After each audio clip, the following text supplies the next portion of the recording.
अस्सलाम वालेकुम भाई लोग, वेलकम हमारे शो में जिस शो का नाम है फिरकों की दुकानें बंद, the damage has been done.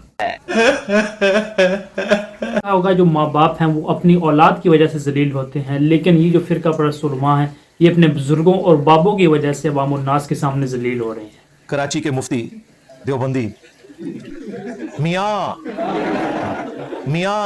Engineer Mohammad Rizvi साहब ने उलमाए देवबंद की एक किताब अरवाह सलासा यानी हकायात औलिया, उस किताब के मुसन्निफ जो हैं वो मौलाना अशरफ अली थानवी साहब हैं, जो उलमाए देवबंद के बड़े इमाम। मौलाना अशरफ अली थानवी साहब ने उस किताब के अंदर एक वाक़या नकल किया है। जब वो बंदा वाक़या पढ़ता है, बंदे को खुद शर्म आ जाती है कि ये वाक़या क्या लिखने की जरूरत थी। बात तो सही है। तो भाई लोग, वाक़े को यूं है कि मजमा लगा हुआ था, बहुत से लोग जमा थे और वहाँ पर कासिम नानोतवी और रशीद अहमद गंगोई भी वहाँ पर मौजूद थे। रशीद अहमद गंगोई साहब जो हैं उन्होंने कासिम नानोतवी से कहा कि यहाँ जरा चारपाई पे लेट जाओ। ये सब क्या देखना पड़ रहा है?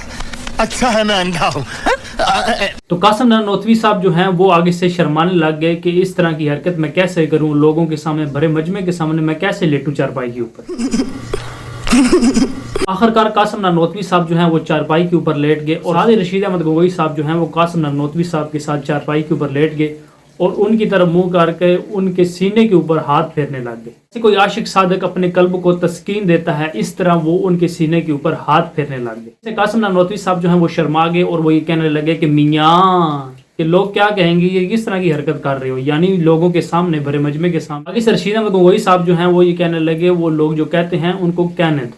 भाई लोग, ये वाक़या इंजीनियर मोहम्मद रिजवी साहब ने लोगों के सामने रखा कि ये देखिए। इंजीनियर साहब की इस वीडियो के बाद मुफ्ती तारिक मसूद साहब जो हैं वो बहुत ज्यादा गुस्से हो गए। चाहता हूँ वीडियो देखें मुफ्ती साहब की, उसके बाद हम बात करते हैं। ये दोनों माज़अल्लाह हम जिस परस्ती कर रहे होते, दोनों बड़ी उम्र के लोग, बड़ी बड़ी दाढ़ियां, तो क्या लड़कों की कमी थी उस जमाने में? तो क्या लड़कों की कमी थी उस जमाने में? तो क्या लड़कों की कमी थी उस जमाने में?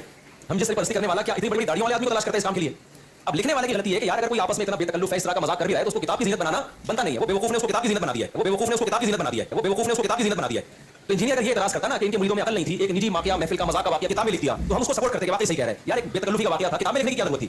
इंजीनियर क्या कुछ सड़ावा दिमाग है, उसके हमेशा उससे गोबर ही निकलता है, मुंह से भी गोबर। बात लोगों के गोबर का एक खास रास्ता लगाया है, वहीं से निकलेगा। लेकिन कुछ लोग ऐसे हैं कि उनके लिए वो रास्ता छोटा पड़ गया तो मुंह से भी गोबर निकलता है। लेकिन इंजीनियर के चूंकि दोनों रास्तों से गूं ही हमेशा निकलता है, लेकिन इंजीनियर के चूंकि दोनों रास्तों से गूं ही हमेशा निकलता है, तो मुंह की बवासीर कहते हैं ना, तो मुंह की बवासीर कहते हैं ना, तो मुंह की बवासीर कहते हैं ना, तो उसने फौरन इस पे कहकर लौंडेबाजी कर रहे थे माशाल्लाह। ये खालिसतन एक मजाक का वाकया है जो उनके किसी शागिर्द ने लिखा कि दोनों लेटे हुए मजाक कर रहे हैं एक दूसरे के, जैसे होता है ना बेतकल्लुफी का मजाक लोग कर रहे होते हैं, फोश मजाक भी करते हैं एक दूसरे के साथ बेतकल्लुफी में। वो एक मजाक का वाकया है। लिखने वाले का मकसद ये था कि इतने फ्री थे कि इस तरह के फोश मजाक भी आपस में कर लिया करते थे। लोग कर रहे होते हैं, दोस्त की दूसरे से मजाक करते हैं, आज तो बड़ा कहते हैं ना, बड़ा तो बड़ा चमकता लग रहा है, काश तू लड़की होता मैं तुझसे शादी करता, ये कह रहे होते हैं ना लोग, कहते हैं ना बड़ा तो बड़ा चमकता लग रहा है, काश तू लड़की होता मैं तुझसे शादी करता, ये कह रहे होते हैं ना लोग।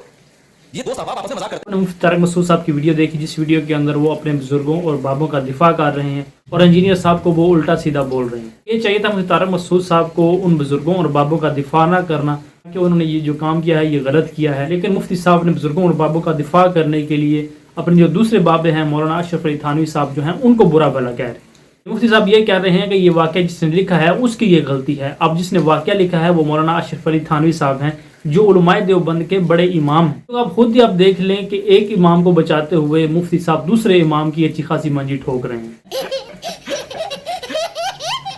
क्योंकि इसको कहते हैं अंधी तकलीद। अगर कोई भी वाक़या आपके बुजुर्गों और बाबों से ऐसा हो जाता है जिसके अंदर गलती होती है, तो फिर भी वो फिरका परस्त जो उलमा है मुफ्ती तारिक मसूद जैसे, वो अपने बुजुर्गों और बाबों का दिफा करते हैं और ये कहते हैं कि इस तरह के वाक़या जो हैं इनको इस तरह से बयान नहीं करना चाहिए लोगों के साथ। फिर वो फिरका परस्त जो उलमा जो हैं वो अपने मसलक का जनाजा निकालते हैं। इस वीडियो मैंने आपके सामने रखी कि ये देखें फिरका परस्त जो उलमा हैं ये अपने बुजुर्गों और बाबों से किस कदर अंधी की दर रखते हैं। अगर उनसे कोई गलती भी होती है तो गलती को बिल्कुल नहीं मानते और अपने बुजुर्गों और बाबों का दिफा करते हैं। भाई लोग, हम ये बिल्कुल नहीं कहते कि उनके बुजुर्ग और बाबे जो हैं वो इस तरह की गंदी हरकत करते होंगे, लेकिन इस वाक़या को किताब के अंदर लिखने की क्या ज़रूरत है? तो इस हवाले से आपकी क्या राय है कमेंट बॉक्स में ज़रूर बताइए। मिलते हैं नेक्स्ट वीडियो में। जज़ाकुमुल्लाह।